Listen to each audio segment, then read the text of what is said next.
आम्ही कसे भेटलो, कुठे भेटलो, आमचं लव्ह मॅरेज कसं झालं, काय काय अडचणी आल्या, ह्या सगळ्या गोष्टी तुम्हाला 1 ते 2 पार्टमध्ये पाहायला मिळतील. शक्यतो जास्त लांबण लावणार नाही. तर लव्ह स्टोरी स्टार्ट करायच्या आधी मंडळी तुम्हाला थोडंसं माझ्याबद्दल अगदी थोडंसं 1-2 मिनटासाठी तुम्हाला जाणून घ्यावं लागेल. तर तुम्हाला माहिती आहे ना, की मी हॉटेल मॅनेजमेंट केलं होतं छत्रपती संभाजीनगरला. तर मी रामा इंटरनॅशनलला वेलकम ग्रुपला काम केलं आणि त्यानंतर मला पुण्याला फोर्ट जाधवगडला अपॉर्च्युनिटी मिळाली ॲज अ रेस्टॉरंट हॉस्टेस काम करायची. तर घरच्यांशी म्हणजे घरच्यांचं मत असं तर नव्हतं की मी पुण्याला जावं, पण माझ्या पप्पांचा ठाम निर्णय होता की हां ठीक आहे, जा तू, कर कर कर. जसं की तुम्ही ग्रो मोशनला पाहिलं आहे की पप्पांनी मला खूप सपोर्ट केला. तर मम्मीच्या मनाविरुद्ध जाऊन मी पुण्याला आले. तर खरं ऑक्टोबरचा महिना होता 2012. माझी जॉईनिंग होती हॉटेलमध्ये फोर्ट जाधवगडला, जे सासवडमध्ये आहे. रिसॉर्ट हॉटेल आहे ते आणि एवढी अक्कल नव्हती की आपण एखाद्या कॅटेगरी हॉटेलमध्ये जावं. पण ठीक आहे, पुण्यात यायला मिळते हेच माझ्यासाठी खूप होतं. तर पदार्पण झालं माझं. अगदी 22 दिवस मोजून काम केलं आणि माझं हे आलं, वाढदिवस आला डिसेंबर महिना आणि माझे आईवडील दोघेही आले होते तिथे. तिथे आल्यानंतर मम्मीला थोडेसे नेगेटिव्ह वाईब्स आल्या. तर तिने लगेच मला अगदी पेमेंट न घेता जॉब सोडायला सांगितलं आणि जॉब सोडण्याच्या आधी तिने ऑलरेडी माझ्या मामांशी बोलून माझं 2 ब्रँडेड हॉटेलमध्ये इंटरव्ह्यू अरेंज केला होता. एक लव्ह मॅरेडियन आणि एक मॅरिएट हॉटेल. ठीक आहे, मॅरिएट हॉटेल म्हणजे सचिनचं हॉटेल. तर माझे मामा ऑलरेडी इंटरनॅशनल हॉटेलमध्ये होते जॉबला. तर मला सासवड सोडून डायरेक्ट घरी जावं लागलं नाही, तर माझा डायरेक्ट इंटरव्ह्यूच होता. तर त्या दरम्यान मी एक रूम बघितली आणि तिथे ना शेजारी एक सुंदरसं मंदिर होतं, मारुतीचं मंदिर होतं छोटंसं एका झाडाखाली आणि तिथे एक आजोबा बसायचे आणि संध्याकाळी तिथे खूप साऱ्या बायकांची गर्दी असायची.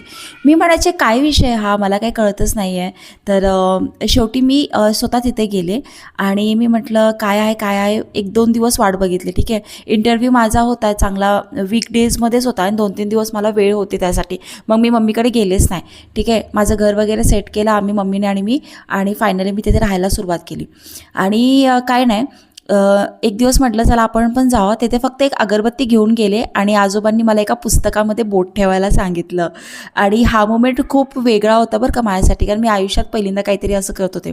त्यांनी पुस्तक ओपन केलं आणि त्याच्यामध्ये नाही का असे काहीतरी असे आकडे वगैरे होते, ग्रह नक्षत्र असं काहीतरी होतं. तर मला म्हटले बाळा काय आहे, तुला काय विचारायचं आहे?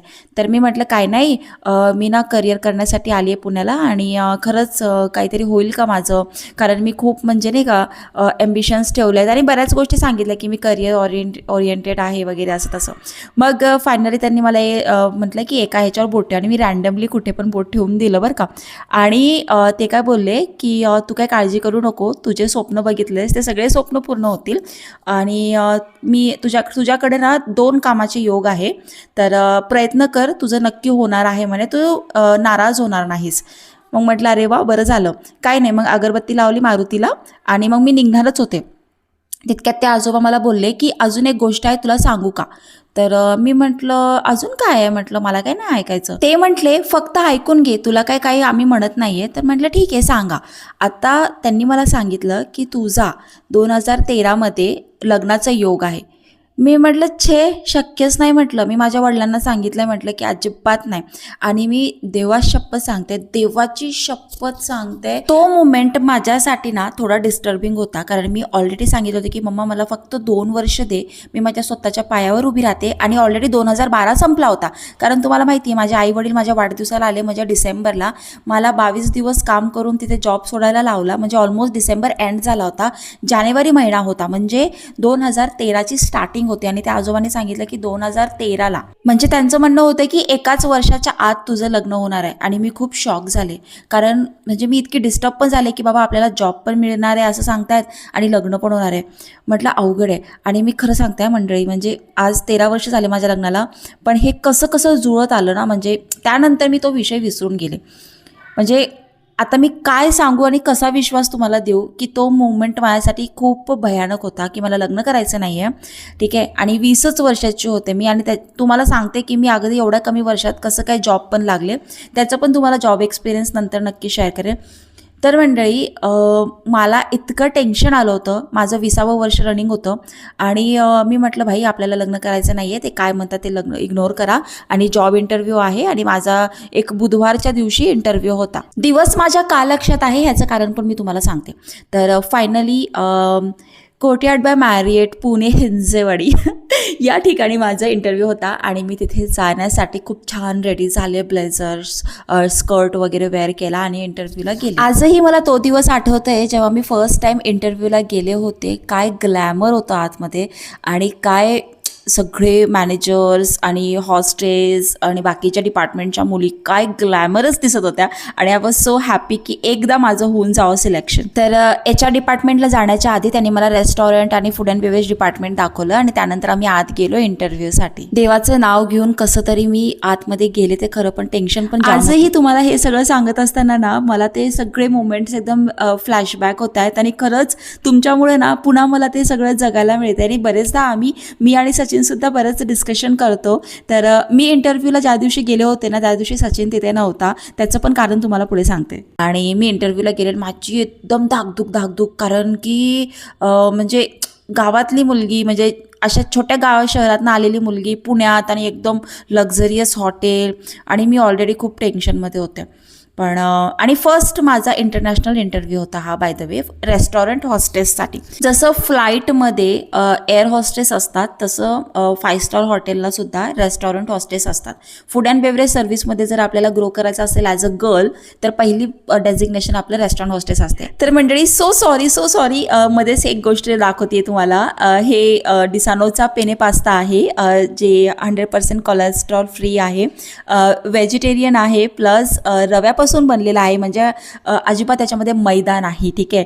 तर मुलांना खूप भूक लागली होती म्हणून मी नाही का याच्यामध्ये थोडंसं तेल टाकलं, मैदा, ब्रोकोली आणि स्वीट कॉर्न, ठीक आहे, हे फ्राय करून घेतलं छान आणि उकळतेलं दूध जे गार झालेलं असतं ना ते त्याच्यामध्ये टाकलं आणि छानपैकी याला 1-2 उकळी येऊन दिली आणि मग मीठ टाकलं, त्याच्यामध्ये चिरी, ऑरिगॅनो वगैरे टाकलं आणि आपलं चीज टाकलं. ठीक आहे. व्हाईट सॉस माझा रेडी आहे. यामध्ये तुम्ही मस्तपैकी पास्ता बनवा, कितीही प्रकारचे पास्ता तुम्ही बनवू शकताय.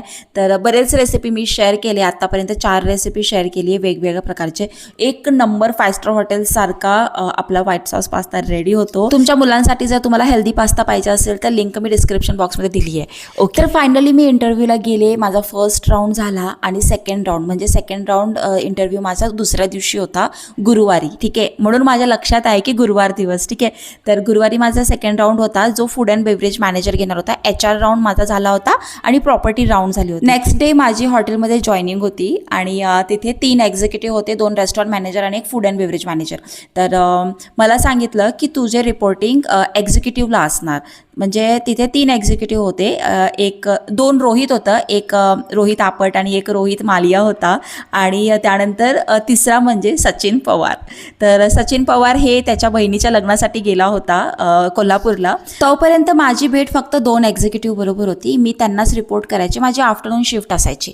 मग आफ्टर ऑल 4 दिवसानंतर सचिन आला.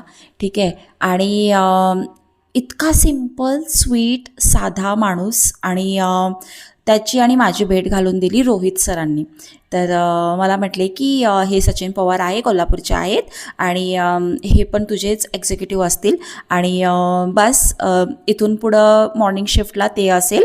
तर एका रेस्टॉरंटमध्ये जवळपास 3 एक्झिक्युटिव्ह असतात, सगळ्यांचे शिफ्ट्स वेगवेगळे असतात. एका शिफ्टवरती एकच एक्झिक्युटिव्ह असतो. तर सचिन मॉर्निंगला असायचा. अगदी जॉबला जॉईन होऊन 10-15 दिवसच झाले होते आणि माझी मॉर्निंग शिफ्ट स्टार्ट झाली आणि माझं आणि सचिनचं कोऑर्डिनेशन तिथूनच स्टार्ट झालं. तर आमची भेट झाली, सगळं झालं. ज्या दिवशी फर्स्ट डे होता माझा, सचिनने मला सगळं माझा चेकलिस्ट मला सांगितलं की असं असं हे असतं. पण ते काय काय असतं हे पण मी तुम्हाला उद्याच्या व्लॉगमध्ये सांगेल, कारण की खूप इंटरेस्टिंग पार्ट असणार आहे. त्यांनी मला खूप रडवलं आहे अक्षरशः दुसऱ्याच दिवशी. फायनली सचिन आणि माझी स्टोरीची सुरुवात आता नेक्स्ट पार्टमध्ये होईल.